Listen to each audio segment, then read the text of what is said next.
So what we have going on right now is we have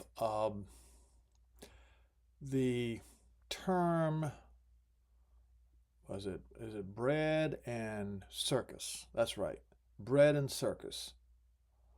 Um, Give them bread and circus, and they will never revolt. That's right, folks. This comes from a Roman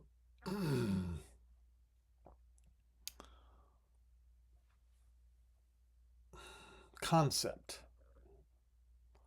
that provide people with uh, plenty of food, the peasants, and also plenty of entertainment. And the Romans would never suffer a revolt, right?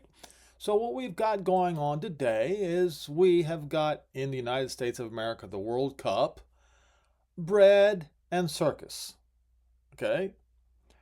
And concerning bread, it is absolute gluttony going on. Yes, gluttony.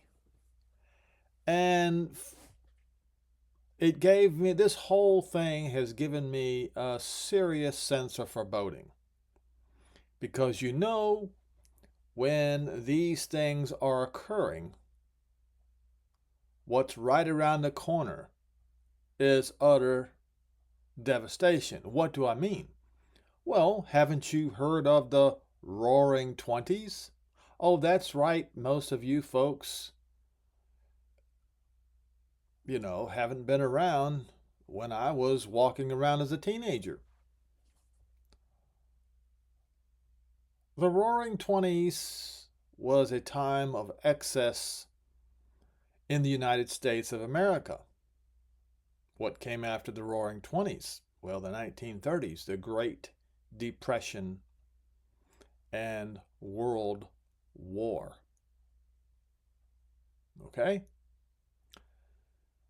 So what we have here is bread and circus in the United States of America, and the whole world is involved with the exception of Russia. And what I want to do is I want to play these three segments by Arthur Rahe, and he's going to show you some things.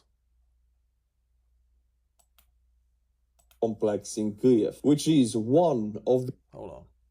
My friends, in the previous video, I showed you how a Russian drone struck the Pechersk Lavra monastery complex in Kiev, which is one of the oldest Orthodox churches in all of Eastern Europe and Russia and in Ukraine. Also a very, very holy site for the Orthodox Christians in Russia, which is supposed to be, according to their propaganda, the protector of Christianity. It is not. They don't really care about that stuff, and it's controlled by the FSB, like the church in the USSR was controlled by the KGB. That's how they work. But as a response, this was an extremely holy site. It's still extremely holy site for Ukrainians. As a response, they sent drones to Moscow. Yes, the capital, straight to oil refinery. They did not attack a holy site. There are plenty of churches in Moscow to be destroyed, but no, Ukraine doesn't operate like that. They sent the drones to an oil refinery, which you can see here, beautifully in flames, engulfed in flames. The refining unit was struck. What is quite lovely about it is that this refinery is responsible for about 40%, almost half, of Moscow and the surrounding suburban areas' fuel consumption. So What did you get that, folks? 40% of Moscow and its neighboring suburbs, their fuel. Let's continue. That's just one refinery that got hit. This is supposed to be the fuel security refinery of the capital of Russia, and Ukraine struck it. It is big.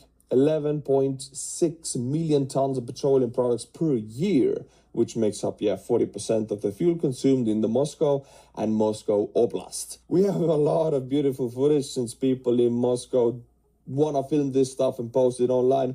As you can see clearly, this is the refining unit in the video burning. Most of these units are, by the way, built by European companies pre-sanctions. Before 2014, they were built by European companies and they still work. Russians cannot build these units. They can build few oil refineries, but they will not be as efficient, which makes a lot of difference, by the way. This tower, of course, it's a burn-off residue. This is not the drone fire. What I want to show you is the actual drone. There's many of them, but this is one of them. Just flying over Moscow. Moscow is the most heavily defended area in all of Russia, air defense-wise. There's over 300 Patriot systems defending this area. And look at this drone. Just flying over Moscow. Low, loud, slow. This is an embarrassment and a definite payback for the Lavra complex, monastery complex attack. More footage for you. You know how you know the strike is from the capital or the richer area, because the camera footage people filmed these fires is a lot better. This is great footage, great, quality. So you can tell it's filmed by a person who could buy a more expensive phone. Okay, so there's that. And if you look at this particular video on the New York Post, let's look at this for example. I just saw it. This particular video, what you see is a gasoline tanker exploding and a top flying off. Okay, let's look at it again. See? The top flying off. That's a drone did not do this. It was a Russian soldier with a shoulder-fired missile launcher firing at the drones coming from Ukraine, and his missile hit that gas tank. So Russia, while the Western world is in oblivion, the oblivion of bread and circus, Russia is in dire desperation. Okay? Now, what has been baffling me for since, 22, 23, is that the rest of the world does not realize that if Russia runs out of military equipment and if the Russia economy goes entirely to crap like it's going right now, and if Russia feels like they're backed into a corner that they can't get out, they will use their nukes. But the world just doesn't see that should be an issue. It should make a difference. Well, they have the world's largest supply of nukes. They spent more time and more money developing nukes than they did conventional weaponry, which is actually insane. But those points, that's not what I want to talk about today. And you see right here, this was streamed 12 hours ago. Russia prepares major expansion of war. Poland warns of attacks. Okay, and the Enforcer is a very good source for keeping up with what's going on militarily in the world. So you can watch that now. Right here, huge fire burns at Moscow oil refinery after second Ukrainian attack in a week. If Ukraine keeps hitting all these refineries, Russia will not have any fuel left. None. Okay? While the United States and the rest of the world is experience bread and circus like has not been seen ever. You don't see the danger here? You don't see the danger at all? Paul said Here's what I'm going to do. I'm going to, when they shall say peace and safety.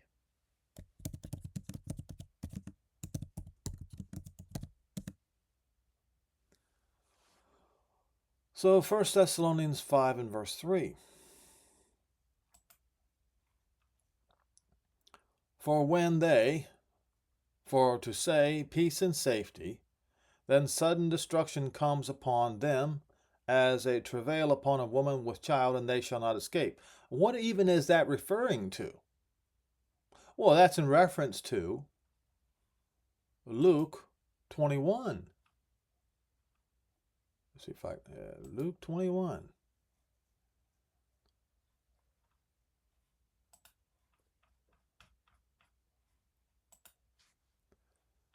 So,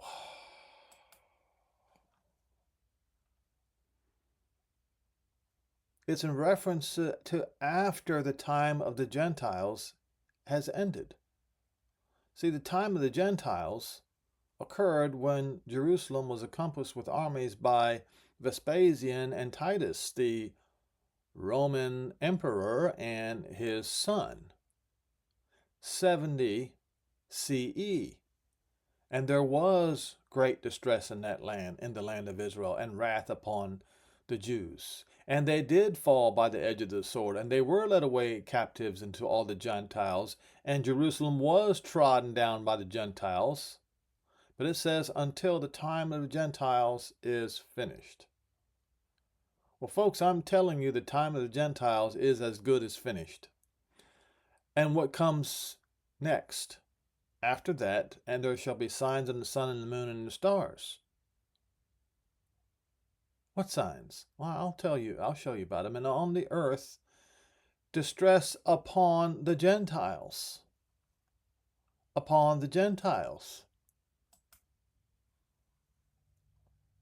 Okay.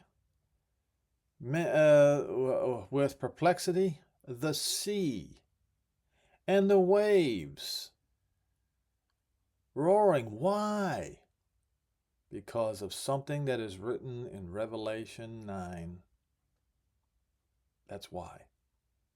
Men's hearts failing them for fear and for looking after those things which are coming on the earth. What is coming on the earth?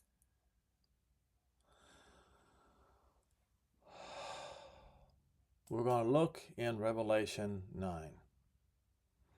The fifth messenger sounded. He sounded a shofar, not a trumpet. And I saw, it says a star, but that's not what it says. It says, I saw Aster. What is that? Is it singular or plural? A star as strewn over the sky, but it's plural. In NASB, it's plural first and then singular second. Now, when you read Yoel 2, and when you read, what was that other one? Revelation 6, it is many of them, like a figs falling off of a fig tree in the blowing wind, as it is written in Revelation 6. Okay? Now, where was I? Right here. So, what is that? So we continue here. So apparently this is not just a star, but multiple meteors falling from the sky into the earth. And not to him. It does not say him. It says, and it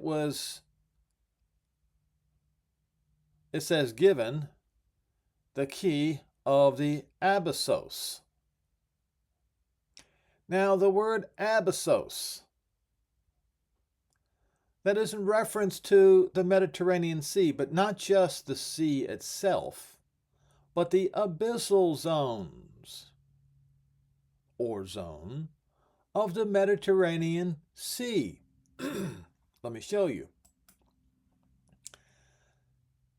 The abyssal zones in the Mediterranean Sea, Italy's abyssal zones, the dark, deep ocean realms extending from 2,000 to 4,000 meters deep, are located in the Tyrrhenian Sea and the Ionian Sea.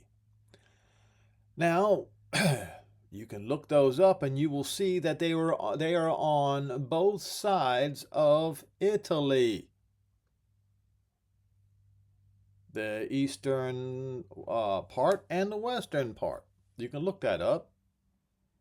That's the abyss of the Mediterranean Sea. Folks, this is simple. This is not difficult. We're not talking about symbolic and all that nonsense, folks. This is real.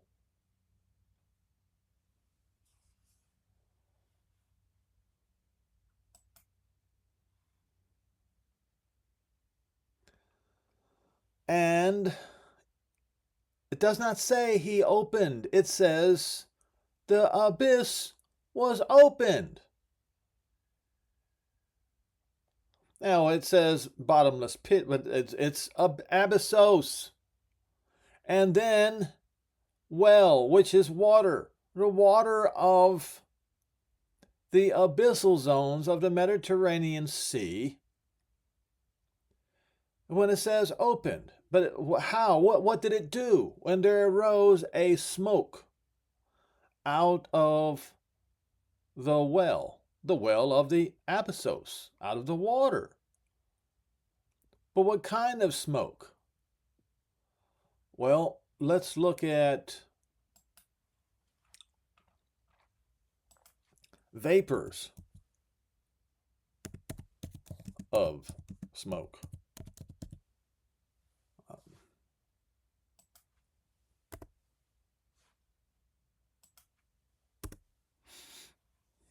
Okay, so Cephas, not Peter.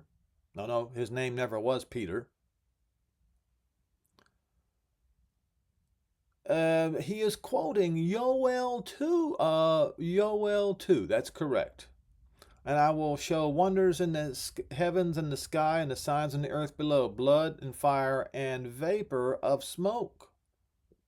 Oh, well, it's billows of smoke, but it's smoke, but it's vapor mixed with smoke. So steam and mixed with smoke. Why is that? Because meteors are hot. They are exceedingly hot. And if you get a big one falling out of the sky into the Mediterranean Sea, it's going to throw a whole bunch of steam and vapors and smoke up into the air. Okay? And the smoke, like a smoke of a great furnace, and the sun and the air were darkened by the reason of the smoke of the well. Now, it says there came out of, from out of. Now, from out of can mean because of. The smoke locusts upon the land. And unto them were given power, as scorpions of the earth have power. And it was commanded them that they should not hurt the grass of the earth, neither any green thing, neither any tree, but only those men who have not the seal of Elohim in their foreheads. Who does not have the seal of Elohim in their foreheads? The Gentiles! Because we just read in Luke 21 that particular time is going to be distress upon the Gentiles. And to them it was given that they should not kill them, but they should be tortured for 5 months. So we have only two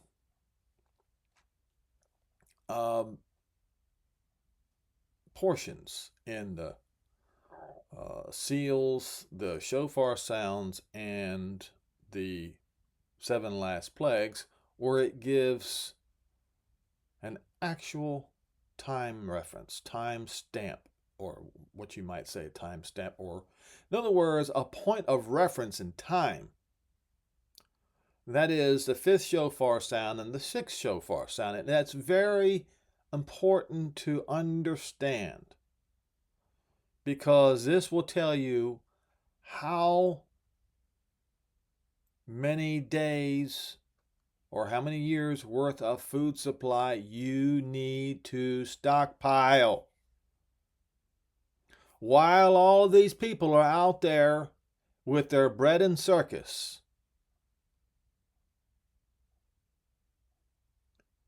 eating and drinking, living it up, you need to go out there and go to Sam's Club, Walmart, Costco, someplace, and get your 2-year supply of beans and rice. And you need to get 60-gallon barrels to put your beans and rice in. You need to have diatomaceous earth to mix in your beans and rice. And you also need to have bay leaves. You can order a whole pound of bay leaves, which would be more than enough for every family, for like $15 on Amazon or eBay. Turkish bay leaves.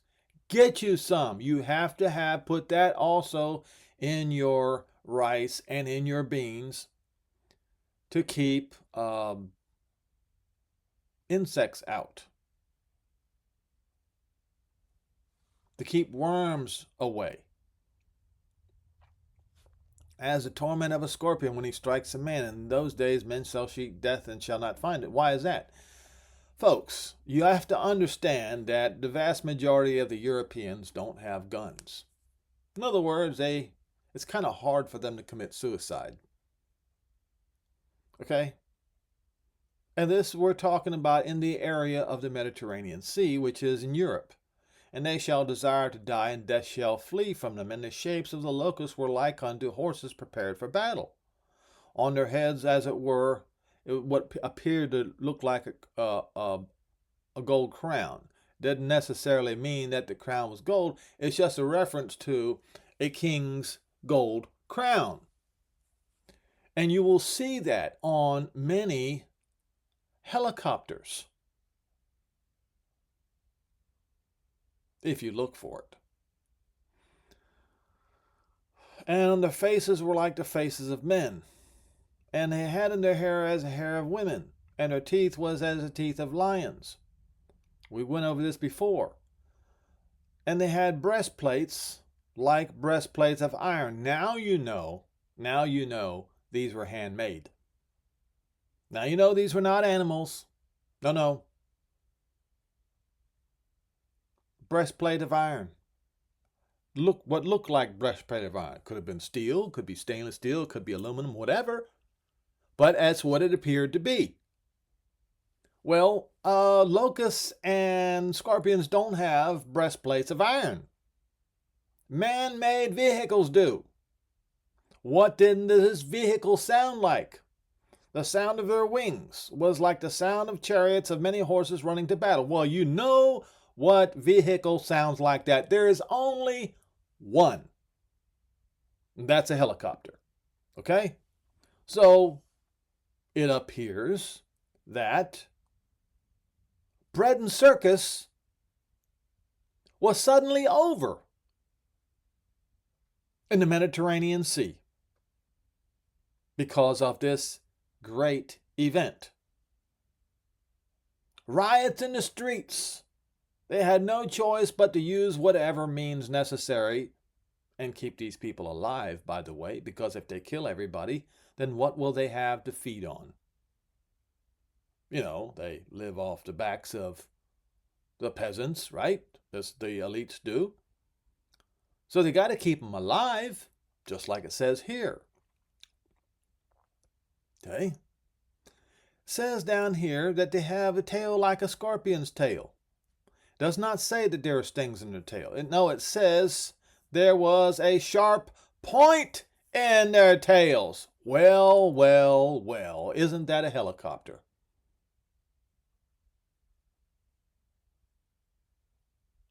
And it was told not to hurt the grass. And if they're a locust, that's what locusts eat, is grass. It says they were like a locust, but like a scorpion. And the power was to hurt men 5 months, and they had a king over them, which is the angel messenger of the Abyssos, or the abyss, whose name in the Hebrew tongue is Abaddon. But in Greek tongue, his name is Apollyon, or Apollo. Now, let us look at some of my videos that I posted. Okay, so this video, Christ exposed as Helios Apollyon, the long-haired Satan of Deuteronomy 32. But wait, there's more. And this is one of my videos. You can go and look at it.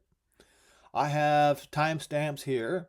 Helios as Attis, Apollo, and Sol.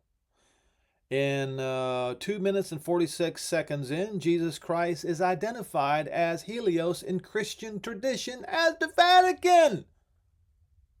Folks, your Jesus Christ is Apollyon. Well, who then is the real Mashiach? His name is Yehoshua. It never changed. You Christians, you changed from Yehoshua to Jesus, Apollyon, and Sol. Why did you do this? How did this happen? Any ideas, folks, how it happened? Constantine, you know, the king of Christianity. You know the guy, the Roman emperor, who converted Christianity, or converted Rome to Christianity, made a statue of himself as Apollo. All right? And many times Apollo, the sun god, as they say, had these rays of light on his head, just like the Statue of Liberty, which is patterned after Attis, the sun god. Okay? So we're going to go back to all and not images. Emperor Constantine commissioned a colossal 40-meter tall statue of himself depicted as the god Apollo, or Sol Invictus, which was placed atop the column of Constantine in his new capital city of Constantinople.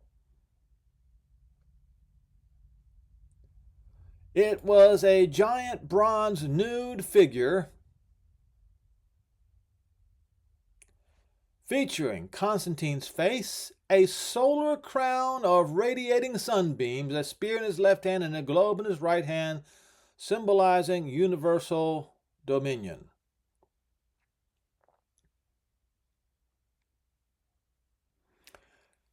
The colossal figure was actually a repurposed ancient statue of the god Apollo, which Constantine modified to solidify his association with the sun god and the Roman imperial legacy.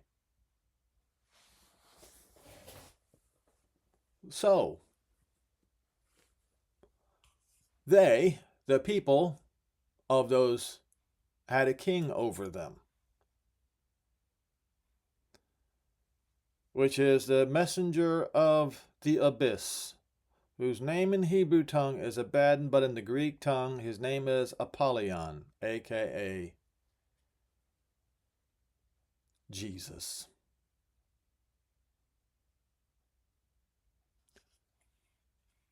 Oh, you don't believe it?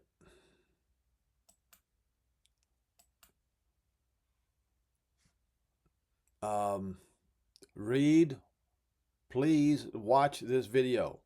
I prove it to you. that in this particular section right here, where Jesus Christ is identified as Helios in Christian tradition at the Vatican, and Helios as Attis, Apollo, and Sol. Greeks identified Helios as Apollo. So Sol, who is Sol Invictus? Okay. Jesus, Sol Invictus. There is, okay, so the relationship between the Roman sun god Sol Invictus and Jesus is a classic example of religious syncretism. That's not syncretism. That's supersessionism. But it's this, but see, Jesus, the supersessionism happened when they replaced the name Yehoshua with Jesus. And then they synchronized the name Jesus with Sol Invictus.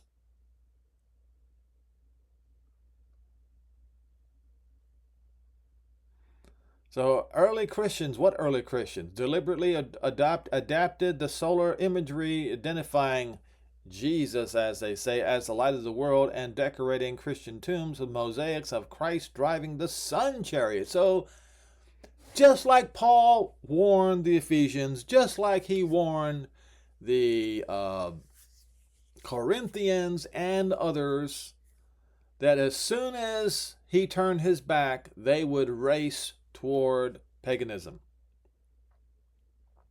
He warned them that they would.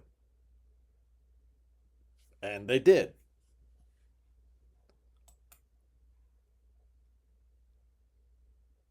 See, the tomb mosaic discovered at the Vatican necropolis between St. Peter's Basilica, which is actually De Uspiter's Basilica. De Uspiter is Satan himself.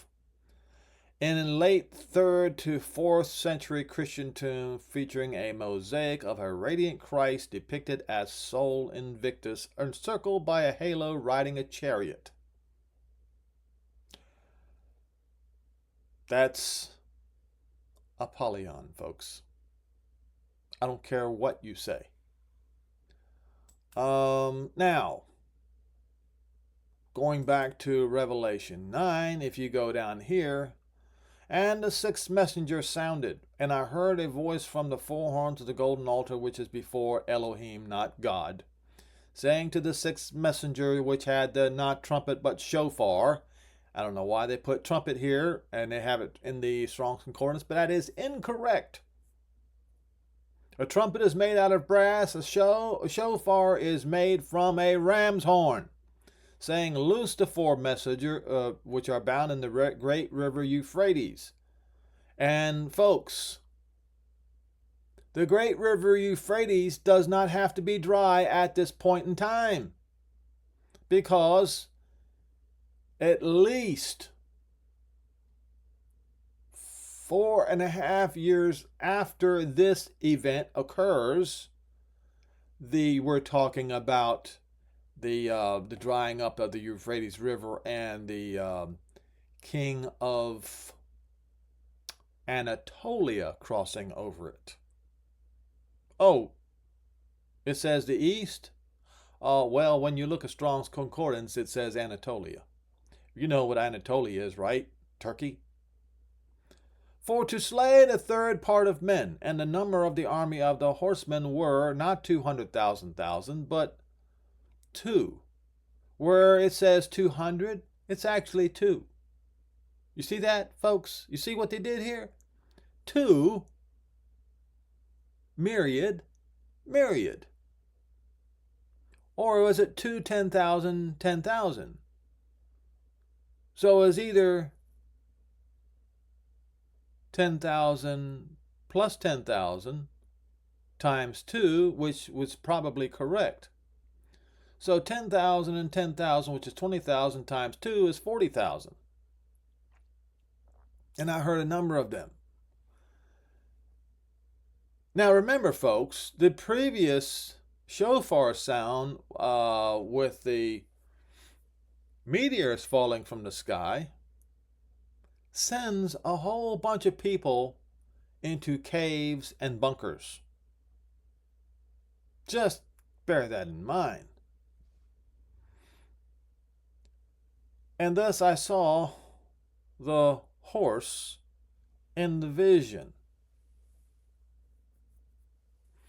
And then, no, it doesn't say them. It says, I saw the horses in the vision to be seated on them had breastplates of fire, of jacinth, of brimstone. Now, I've gone over this many times before. That is the colors of the ribbon of St. George. It is this.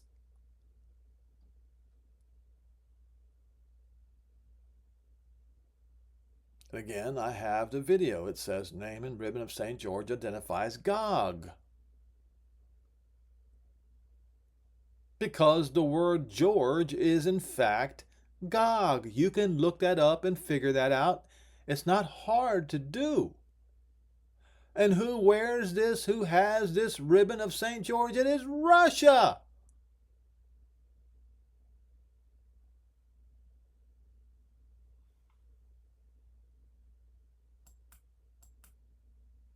Now, where was I? Having breastplate of fire, of jacinth, of brimstone.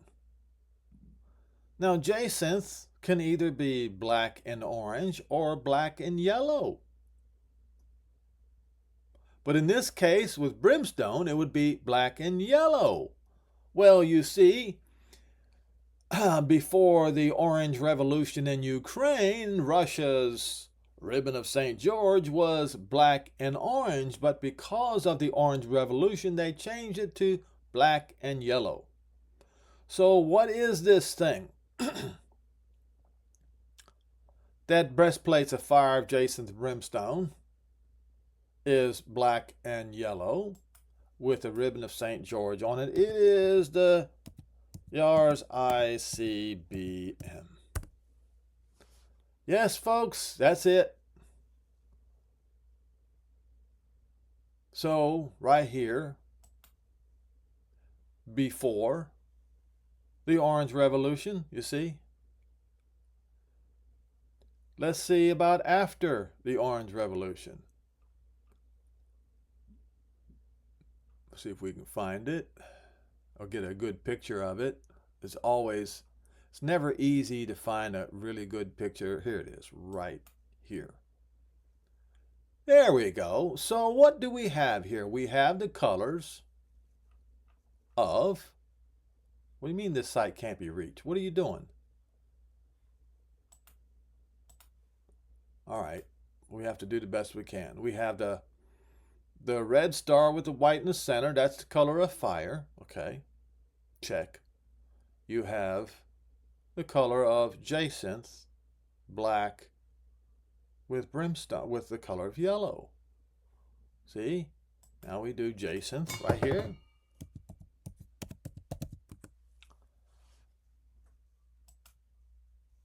All right, it can be black and pink,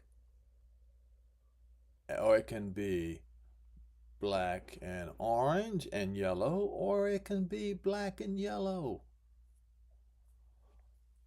So, since the color of brimstone was used, we know what brimstone, if you don't know what brimstone looks like, this is the color of brimstone. It is yellow. Now what happens? What do they do? The 4 messengers were loosed, and were prepared for an hour, a day, a month, and a year. This is the second time stamp among these plagues. Why are they there? They are there to give you time. In other words, to let you know how much food storage you need to put away. What else could it be? For to slay a third part of men. If this is going to slay a third part of men in such a short time, there is going to be a horrific logistics and food supply situation. And you will need at least a 2-year supply of food. And the number, going over them again. Oh, so we'll just continue down here. It says, breastplates of fire of Jason's brimstone, and the head of the horses were like head of lion, which is wide. Then you look at the front end of a mobile ICBM. It's wide head, and out of their mouth comes out fire and smoke and brimstone. And by these three were the third part of men killed by the fire, by the smoke. And the smoke is, how do you say, radioactive smoke, and by the brimstone which came out of their mouth, for the power is in their mouth and in their tail. Well, well, well.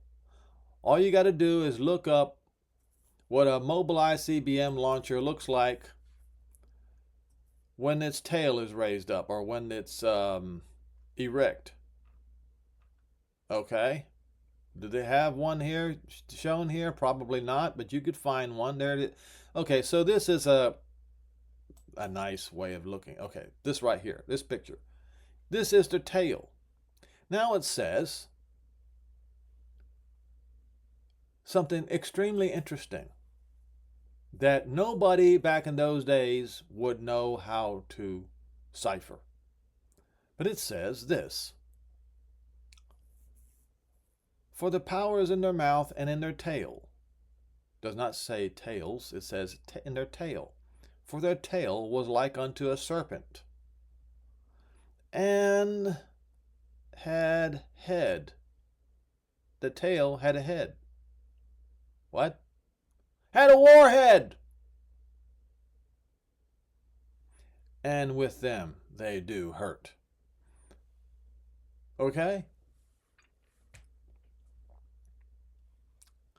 So, my point today,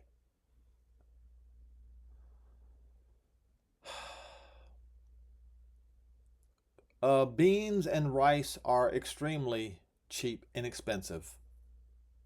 You absolutely have to stockpile at least, at the very, very least, 1.5 for each person.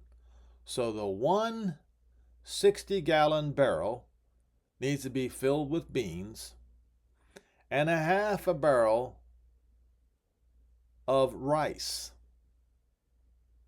That is the very least for an adult male.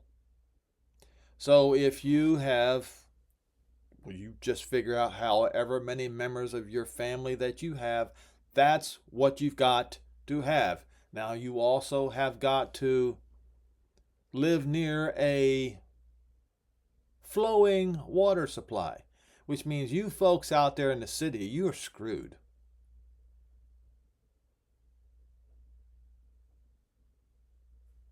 Many of you are. Now, how are you going to get your water, folks? Have you thought about that? Now, there's a spring that comes out of the ground about a mile to a mile and a half away. And this spring is actually a creek that goes right beside my house. I bought this place specifically because of that creek. That creek has a total dissolved solids of 40, which is slightly less than actually the minimum that's really needed. Because the minimum should be about 50 total dissolved solids, 50 to 150. Well, my creek has 40. It is that clean. Now here's the thing. Most of you folks out there listening right now, you can afford the place that I bought. You can afford it. Many of you could pay for it in cash. That's how easy it is to do. But remember Lot's wife, who couldn't get her tail out of the city